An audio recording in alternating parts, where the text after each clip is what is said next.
Մյուս բանը, որ մեծ ուշադրության է արժանի 2019 թվականի բանակցային առաջարկն է։ Այդ փաստաթղթի համաձայն Ադրբեջանին էին հանձնվելու ազատագրված 7 շրջաններից 5-ը։ Տեղակայվելու են միջազգային խաղաղապահ ուժեր, այդ թվում այդ շրջաններում լինելու էր անվտանգության միջազգային երաշխիք։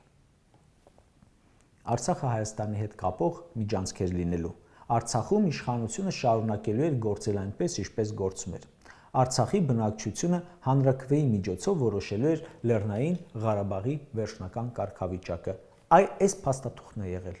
2019 թվականին որպես պաշտոնական առաջարկ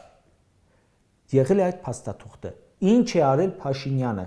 Այդ դա թող բացատրի, ոնց եղավ, որ 1 տարի հետո պատերազմ սկսեց Ալիևը։ Նիկոլ Փաշինյանը չի հրապարակել բանակցային եւ ոչ մի փաստաթղթի վերաբերյալ հայկական կողմի դիրքորոշումը, պատասխանը, ինչպես նաեւ իր ժամանակ առաջարկված լուծման վերաբերյալ դիրքորոշումը։ Ինչու՞։ Գիտենք, որ այս փաստաթուղթը չի բանակցվել, բանակցությունները դադարել են, արդյունքում տեղի ունեցել պատերազմ։ Նա գերադասել է ոչ թե բանակցել այս տարբերակի շուրջ, այլ գնալ ու հայտարարել, թե Արցախը Հայաստանի եւ վերջ։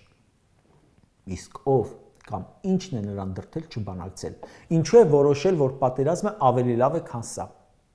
Այս փաստաթղթով պատերազմ չկար, լինելու էր խաղաղության երաշխիք։